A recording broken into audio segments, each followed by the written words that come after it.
Assalamualaikum Pak. Waalaikumsalam warahmatullahi wabarakatuh. Oke. Ya Pak. Kira sehat. Sehat Pak. Iya. Oke. Ini tumben. Iya Pak. What can I do for you? Ini saya lagi buat ini Pak. Buat konten. Jadi channel saya itu kan tentang motivasi, inspirasi, edukasi. Nah salah satu adalah Bapak itu adalah inspirasi saya. Karena selama saya kuliah di Unkris ini, Bapak yang membimbing saya. Saya sampai punya 3 PA loh di Unkris ini dan beliau terakhir. PA kedua saya Pak Soparmaru, yang satu saya lupa, ya yang ketiga beliau. Nah beliau ini di semester 5 ya Pak ya, semester 5 atau 6 kali itu udah menjelang akhir itu. Setelah jumlah tabungannya lebih dari 110 ya. Ya. Beliau inilah yang benar-benar orang yang saya hormati banget di Fakultas Hukum Universitas Krisna di Payana. Jadi saya udah keliling Pak ke guru saya SD. Guru SD di Palembang. Di Palembang. Saya datangi Pak. Saya datangi ya kan, namanya kita kecil itu banyak nakal, banyak apa bisa gangguin dulu kan. SMP saya datangi juga, SMA saya datangi juga, sekarang kuliah. Saya datangi Bapak sehat ya. Alhamdulillah. Yang penting sehat. Ya, Pak. Dengan sehat ini kan bisa melaksanakan berbagai aktivitas ya. Ya. Paling utama sehat dulu. Udah berapa tahun Pak Bapak jadi PA total nih Pak? Kan dulu tahun saya tuh tahun 93 94. Ya selama saya di sini ya top PA, karena PA itu merupakan tugas wajib bagi dosen tetap. Oh gitu. Bagi dosen tetap wajib jadi PA. Ya. Ya tahun berapa itu Pak? Sejak tahun 90. 90. Wow. Ya baru 30 tahun lah. Baru Pak ya? Baru 30 tahun. Baru 30 tahun. Loh, karena Pak Dahlan itu kan lebih dari 35 tahun. Pak Dahlan, Bu Isti, itu Pak Yudiantoro, Partono, itu kan lebih dari 30 tahun. Jadi Bapak mau nyari mereka lah ya? Biar masih jenis rumah Unkris Pak? Ya, dikarenakan saya pengen mengabdikan secara penuh ya. Apa sih? Karena saya dengar firman Allah, sebaik-baiknya orang adalah orang yang bermanfaat bagi orang lain. Nah, saya pengen apa yang saya bisa, saya mampu, ya mudah-mudahan apa yang saya usahakan bermanfaat bagi orang lain. Sampai sekarang masih bimbing Felix. Masih bimbing ini pelajaran. Dan tadi udah antri beberapa 5 orang itu. Jadi satu hari itu berapa orang yang dibimbing tuh Pak? Saya janjikan, karena saya kan ada kegiatan lain, sehingga saya janjikan misalnya kalau enggak hari Selasa, hari Kamis, bisa menyisakan waktu sehingga tidak ada yang terbengkalai, semuanya secara sinergi jalan dengan baik. Jadi sahabat Hidroners, kalau mau ketemu sama beliau Selasa sama Kamis, udah dapat clue-nya tuh. Jadi kita tuh bisa sukses sekarang ini, itu pasti ada penyebabnya. Pasti ada orang yang menyokong kita untuk sukses. Dan itu jangan dilupakan. Nah, beliau adalah salah satu yang membimbing saya menjadi orang seperti ini, beliau. Kebanggaan saya, bimbingan saya salah satunya mencapai kesuksesan dalam kehidupan. Kesuksesan jangan diukur dari materi. Kebahagiaan dalam kehidupan. Kapan orang bahagia? Mampu merasakan syukur. Ya kan? Amin. Iya. Maka itu beruntung banget Pak kalau bisa ada anak murid Bapak dapat PA Bapak tuh. Beruntung banget Pak. Yang penting saya pengen berbuat sebaik-baiknya. Insya Allah. Pokoknya silaturahmi kita Pak jangan sampai terputus Pak. Amin. Dan tetap saya doakan Bapak sehat. Bapak ulang tahun berapa sih Pak? Ulang tahunnya saya nggak tahu Pak. Tanggal 15 Agustus. Ya Mas Agustus. Jadi yang berapa? 17 lewat berapa, Pak? Baru 50 lewat 18. 50 lewat 18. Iya. Jadi kita ambil 50 tahun ya. Jadi kita ambil 18-nya atau 50-nya, Pak? Jangan ada yang semuanya harus diambil. Oh, Karena ini udah sejarah. Itu kan satu rangkaian. Oh gitu, Pak. Jadi 50 plus 18. Mas orang pakai dasi gak pakai celana. Kesap kabar perdata. Kabar perdata. Iya. Kemudian Bapak Wadik 1. Nah terakhir Wadik 2 ini. Wadik 2. Jadi kemarin April 2020. Begitu. Kalau misalnya pensiun untuk dosen. Udah pensiun, sudah pensiun umur 65, tapi diperpanjang karena masih terpakai. Alhamdulillah. Garis Manurung. Nah beliau nanti akan dapat bimbingan dari Pak Sutirno. Luar biasa Pak Germo ini. Iya, ini universitas keluarga. Karena bapaknya Felix juga lulus ini. Oh gitu Pak? Tanya. Ya Allah. Luar biasa. Saya juga. Mamanya dia kebetulan ya dekat di sini. Pak Karim Nasution yang Mama jaksa ya. Mama Karim. Mama. Baik. Jadi kalau misalnya paling tua itu kita panggil Mama, laki-laki, dekan Fakultas Hukum. Dan ternyata Pak, begitu kita reuni keluarga lah ya, besar, banyak loh Pak di sini. Banyak yang udah jadi dan mantap-mantap ya. Iya. Mudah-mudahan dalam waktu dekat ini nanti bisa menghasilkan beberapa kurator dari. Amin. Pak. Karena beberapa dosen kita juga kurator. Siap. Kurator terkenal yang saya juga lagi belajar, beliau Pak Sudason Tandra. Bukti pendidikannya di Kebayoran Baru, di sana. Ya dulu guru besar Sudason. Pak, selain daripada Profesor Karim Nasution adalah Pak Nugi Lukman. Beliau tuh. Beliau dekat di sini. Pak Nugi Lukman. Setelah Setelah Pak Karim duluan. Iya, betul. Terus juga Prof. Sunaryati Hartono. Zaman saya itu wah luar biasa tuh Pak, zaman saya. Habis Pak Ronald, terus Pak Ludwig ya. Gultom. Iya. Ludwig Gultom tahun 2000 jadi dekan di sini. Saya tahun 2000 Wadik 1. Wow. 2 periode. Dulu saya Bapak sebagai apa waktu saya? Kesap kabar perdata. Kabar perdata. Iya. Kemudian Bapak Wadik 1. Nah terakhir Wadik 2 ini. Wadik 2. Jadi kemarin April 2020. Begitu. Kalau misalnya pensiun untuk dosen. Udah pensiun, sudah pensiun umur 65, tapi diperpanjang karena masih terpakai. Alhamdulillah itu ilmu Bapak tuh. Ya, sekarang kan pensiun 65, saya diperpanjang, saya kan baru 68. Iya Pak. Bapak juga buka itu kantor konsultan Pak? Iya, dengan bersama teman-teman. Di mana Pak? Yang di sini di Bekasi. Di Bekasi. Ya.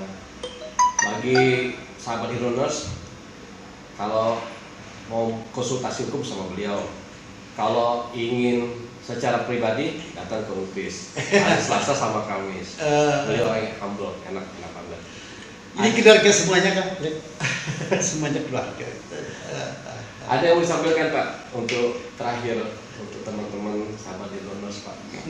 Yang saya sampaikan ya, dalam keadaan yang demikian, ketika kaitannya dengan corona ya, kita tetap berusaha bahwa corona bukan hal yang menakut-nakuti, tapi kita harus dengan disiplin memberi aturan kesehatan, tapi juga jangan sampai kita menjadi tidak kurang aktif. Aktivitas tetap jalan terus saja. Dengan berdoa, memohon kepada Allah diberikan kesehatan, kelancaran, insya Allah semuanya akan berhasil. Amin. Untuk alumni Unkris Pak? Untuk khususnya untuk alumni ya pada anak-anak saya ya, karena saya sebagai pengajar di sini, saya mengharapkan jadilah orang yang percaya diri. Amin. Sekali-sekali jangan melakukan korupsi.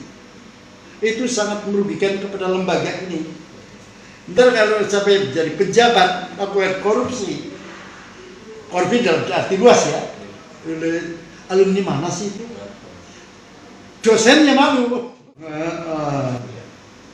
Juga dalam korupsi dalam arti luas maksud gini, kalaulah jadi advokat, udah dapat sebagian pembayaran DP, kerjakan dong. Sampai udah minta DP, dibayar, nggak dikerjakan, ada dong. Seorang luar yang saya tahu. Dan hukum jangan diperjualbelikan. Jangan ditegakkan hukum.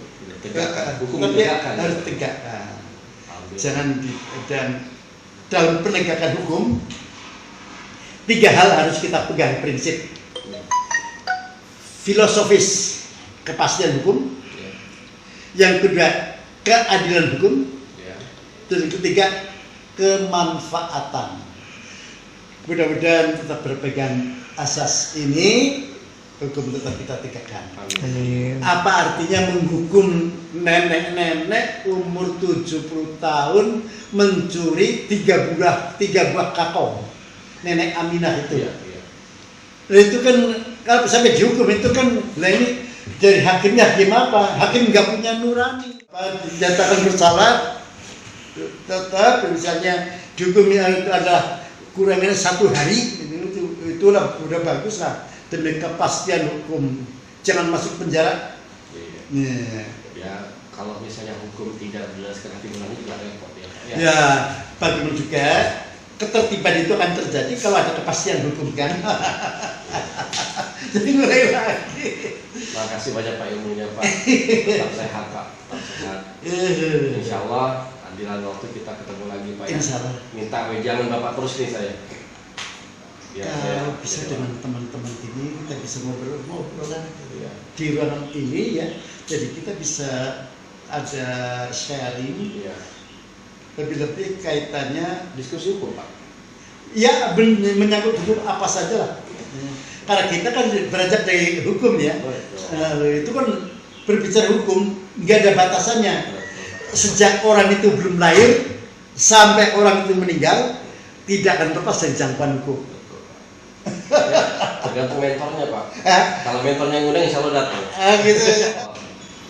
Terima kasih sekali lagi Pak. Oke. Semoga Bapak tetap sehat. Amin.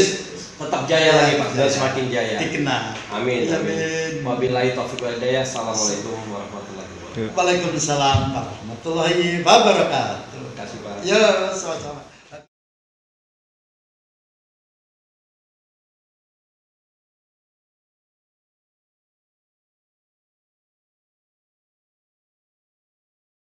Oke, ini skripsi ya. Ya Pak. Ya. Skripsi adalah merupakan program studi atau sebagai mata kuliah pembulat. Jadi kalau belum membuat skripsi itu belum bundar karena ini merupakan pembulat studi. Dan memang untuk beberapa perguruan tinggi lainnya bisa dengan tanpa membuat skripsi. Tapi dengan membuat laporan penelitian boleh. Tapi permasalahannya kalau bentuk laporan penelitian itu nanti untuk masuk ke jenjang pendidikan selanjutnya di strata 2 itu jadi masalah. Karena sampai sekarang yang masih menjadi prasyarat adalah skripsi pada strata 1 tentang apa. Keduanya, karena inilah merupakan karya ilmiah, sudah tentu ada aturan-aturannya ya. Misalnya dalam menulis skripsi ini, pertama harus orisinil. Dengan orisinil nanti akan dapat diuji apakah pembuat skripsi ini plagiat atau tidak plagiat. Memang kalau di fakultas hukum yang dipermasalahannya adalah kalau kita mengambil pendapat orang lain atau ngutip suatu pasal itu kan pasti sama. Bagaimana nanti kajian dan turnitir kita?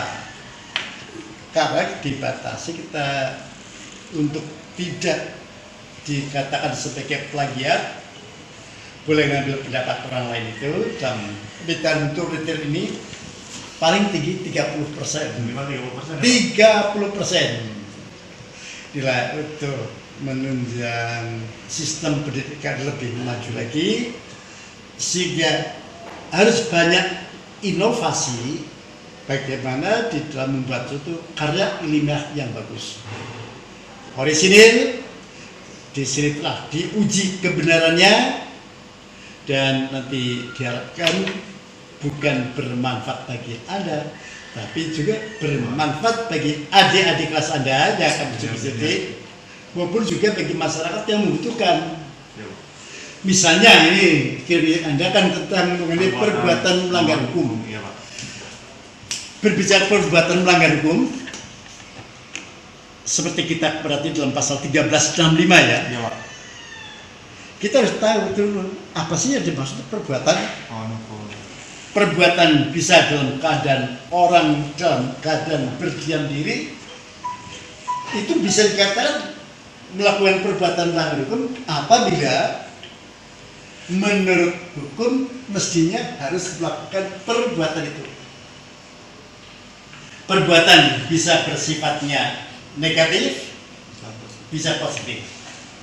Negatif dalam keadaan diam, misalnya petugas penjaga palang pintu kereta ya, waktu kereta akan lewat udah bunyi sirene, harus tetap bergegas untuk menutupnya.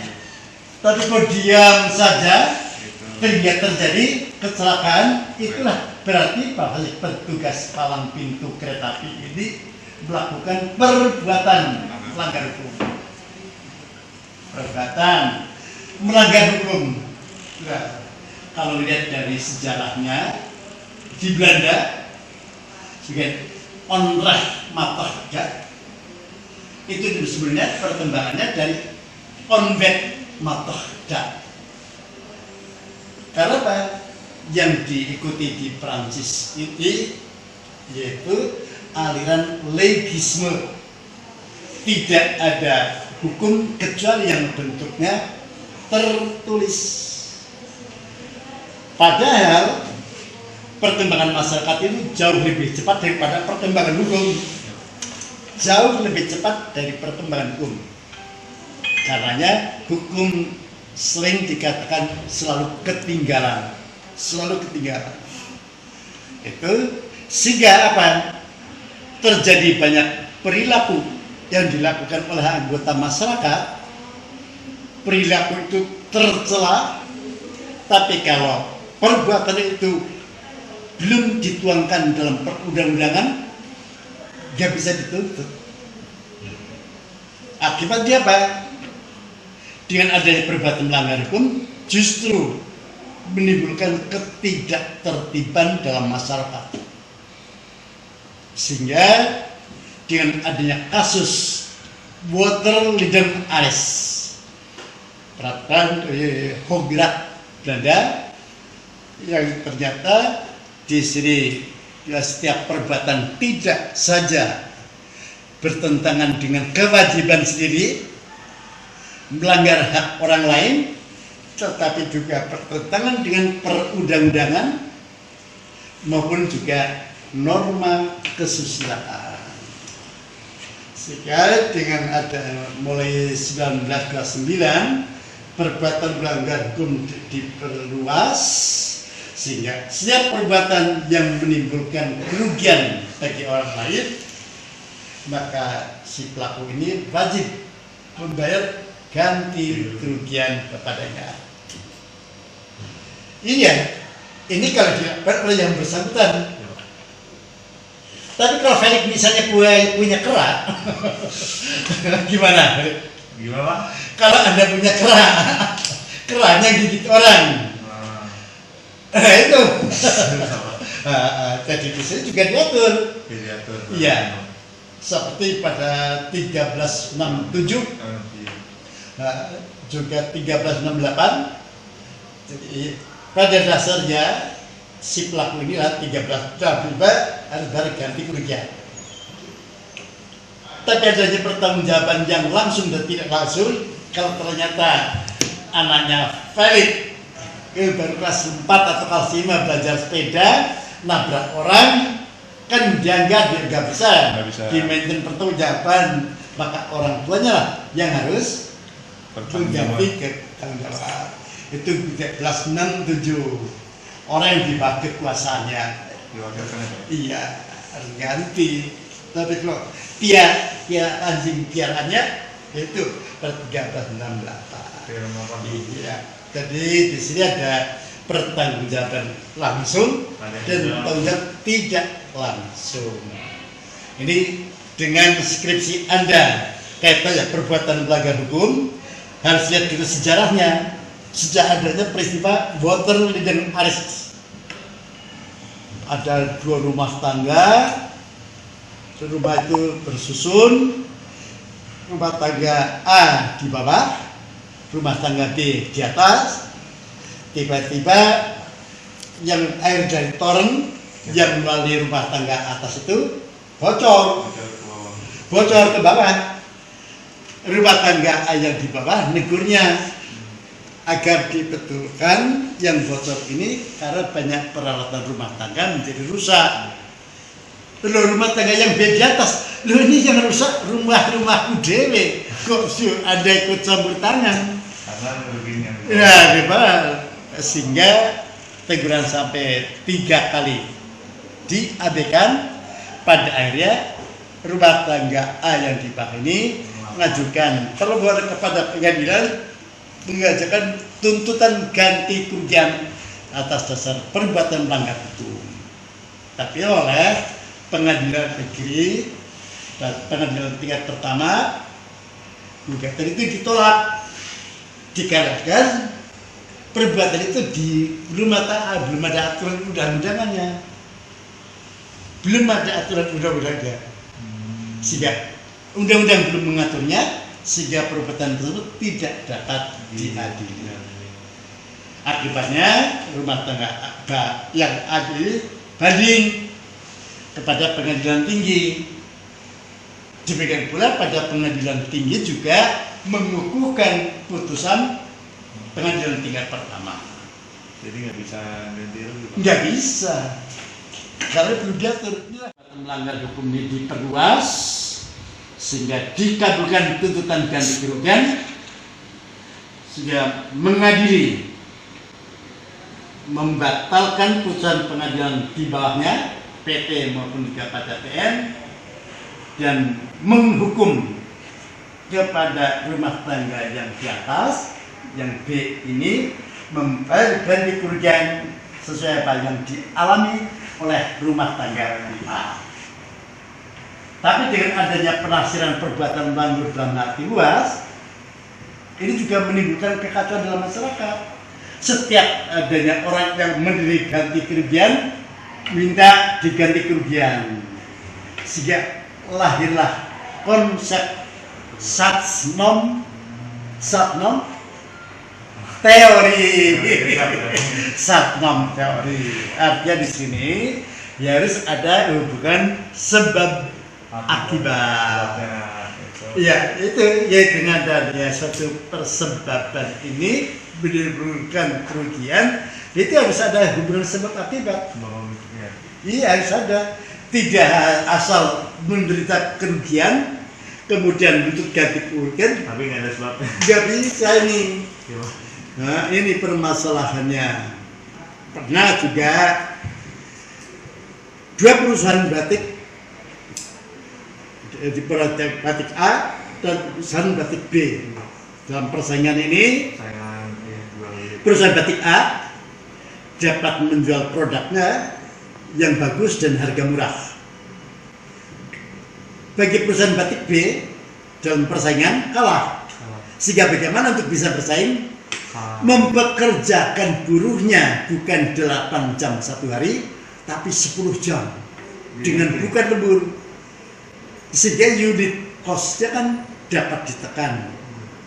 Akibatnya bisa bersaing harga dan produk. Mutunya bagus, harganya murah. Perusahaan batik A yang tadinya eksis nyaris bangkrut karena kalah dalam persaingan. Sehingga perusahaan batik A itu menuntut kepada pengadilan bahwa perusahaan petik B ini melakukan persaingan curang. Tapi setelah diadili, ini tidak ada hubungan kausalitas. Nggak ada. Karena apa? Yang dirugikan itu buruhnya. Bukan perusahaan batik A. Iya. Inilah yang membatasi dari perbuatan melanggar hukum dalam arti luas. Pembatasannya inilah adanya self norm teori. Jadi harus ada hubungan sebab akibat. Ya. Kalau ini kan nggak ada sebab akibat. Nggak ada. Persaingan dimanapun juga terjadi. Yang dirugikan malah buruhnya. Yang dirugikan kan buruhnya. Buruhnya yang harus menuntut. Itu dia. Karena dia mesti dipekerjakan Harus 10 jam. Oh, Di pekerjaan 10 jam, dia kan harus ganti lembur. iya lemburan itu tuh. Nah ini enggak kerjanya diatur dan perusahaan peraturan perusahaan ini yaitu 10 jam per hari. Sehingga unit cost dapat ditekan, bisa bersaing dengan perusahaan batik itu. Ada yang ditanyakan balik. Ini kan Ya, kalau untuk judul saya kan karena perusahaan tersebut itu merasa dirugikan karena kan karyawan ini nggak jual barang ini ke tergugat dua, tidak sesuai dengan SPO peraturan di dalam perusahaan tersebut Pak. Jadi perusahaan tersebut karyawan ini menjual barang ke tergugat dua tanpa semua kawan manajemen. Sebenarnya si karyawan ini menyalahgunakan wewenang jabatan. Iya, karena apa? Si karyawan ini dengan menjual sehingga menimbulkan kerugian bagi perusahaannya. Kayaknya yang disalahkan karyawannya. Mestinya setiap penjualan ini harus sepengetahuan. Ya, harus ada sesuai SPO. Sesuai dengan prosedur. Ya, itu dia. Terus si tergugat dua ini kan emang udah kerjasama perusahaan tersebut, tapi dia nggak tahu kalau perusahaan karyawan ini menggelapkan dia. Jadi tergugat dua ini melakukan dading perdamaian gitu, ganti rugi. Tapi tergugat satu ini dia masuk pidana juga, tapi si perusahaan ini minta ganti rugi ke tergugat satu, tapi rumahnya tersebut masih dalam ambunan Pak, dalam ambunan koperasi. Jadi turut tergugatnya koperasi kena juga. Tapi karena yang bisa dijadikan agunan mesti kan segala keberadaan milik si debitur ya. Kalau rumah ini masih miliknya belum beralih kepemilikannya, sebenarnya nggak bisa dijadikan agunan. Jadi tergugat satu kan jual beli barang beli rumah itu bukan dari duit ya, dari penggelapan itu Pak. Jadi dia ya udah, daripada itu dia di dalam persidangan dia nggak datang, jadi kan karena di dalam penjara Pak. Nah, tergugat dua ini dia ya udah dading aja pergantian rugi penggugat Pak. Sebetulnya sekalipun yang bersangkutan itu dalam penjara ya, di persidangan tetap jalan. Nanti kan di zaman kepada sipil, kalau kaitannya persidangan ini panggilan dari pengadilan, minta izin dong. Bisa jadikan. Tapi dia nggak datang Pak, makanya itu. Tapi PN udah minta datang nih, tapi dia nggak datang juga sampai 3 kali. Kalau tergugat tidak hadir sampai persidangan 3 kali ya, padahal telah dipanggil secara patut, per step. Apatnya ada yang putusan dikabulkan tuntutan si penggugat ini dengan gelar kehadirannya pihak tergugat per step. Misalnya itu dong tidak hadirnya. Iya. Tapi tergugat dua datang sama kuasa hukumnya Agus Subagio Pak, alumni sini juga ternyata. Sama Rian Febrian untuk kuasa hukum tergugat dua. Datang. Ya datang. Kalau tadinya udah ada putusan per step, ada upaya hukumnya. Iya Pak. Upaya hukumnya adalah pergantian rugi. bukan. Kalau putusannya putusan verset, upaya hukumnya verset. Oh, oh iya.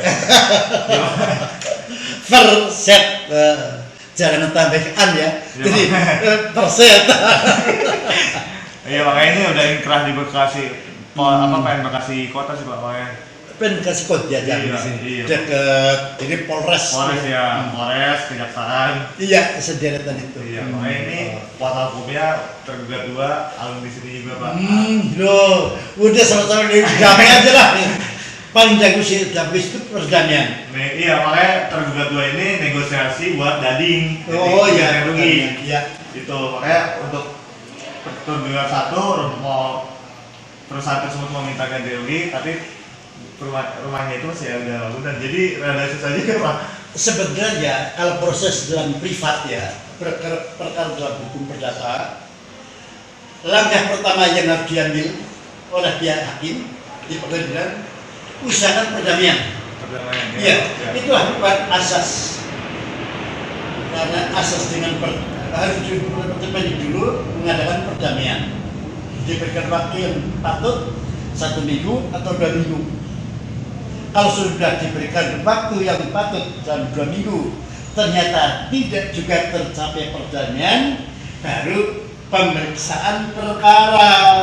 Iya. Tapi ini untungnya udah inkrah di pengadilan Bekasi Kota. Udah inkrah karena tergugat 2 menang, dia cuma tergantikan rugi doang. Dan pembayaran ganti kerugian ya.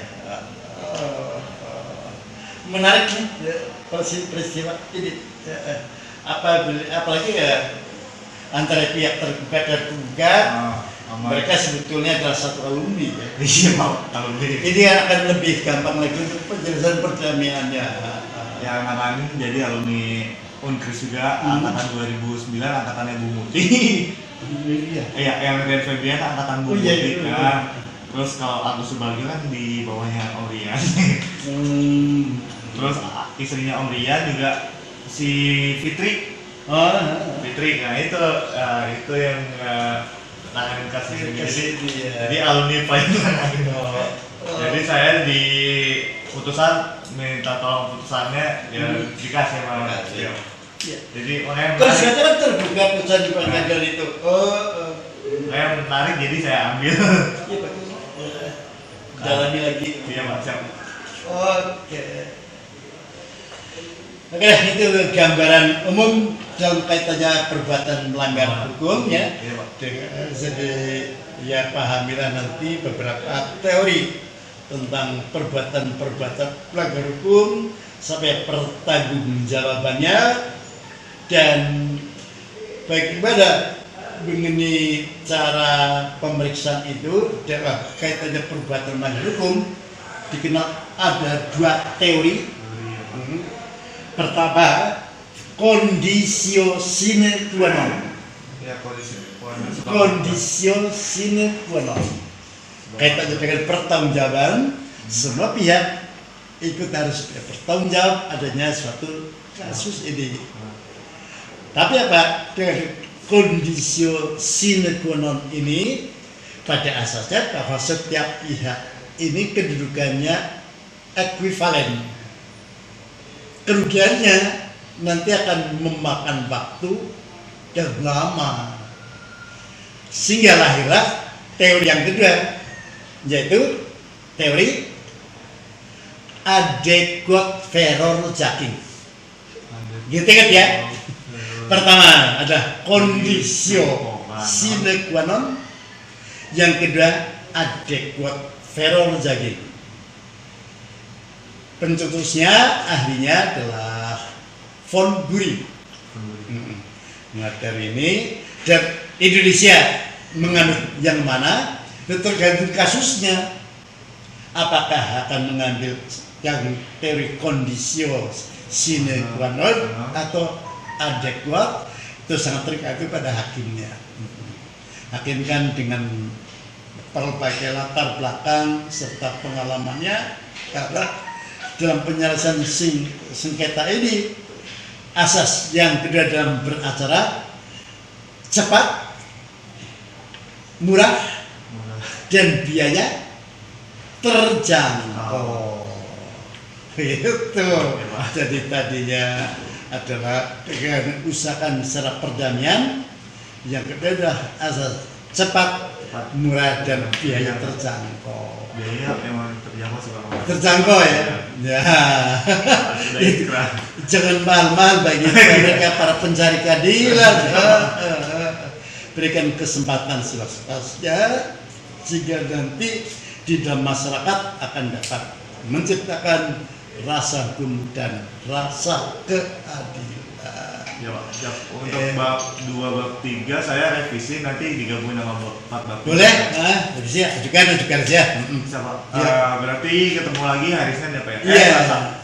Selasa. Senin apa Selasa Pak? Izin. Selasa boleh. Selasa ya Pak? Selasa saja. Untuk jam 1 Pak? Iya, tetap jamnya jam 1. Siap. Berangkat iya. Iya. Iya. Oke, ini ya. Oke. Iya. Mudah-mudahan ini nanti berlanjut terus cepat. Oke, siap, Pak. Ya. Oke. Terima kasih Bapak. Yuk. Oke. Selamat siang Pak. Yuk, siang. Dengar ujian skripsinya. Bulan Agustus Pak. Tanggal 13 Pak. Tanggal Ya 2 minggu lagi sekarang udah tanggal 23. Makanya saya menunggu pendaftaran itu. Dari fotokopi aja, buat 3, buat 4 saja. Yang intinya kan keserahkan ke dia. Nanti figure untuk saja baca.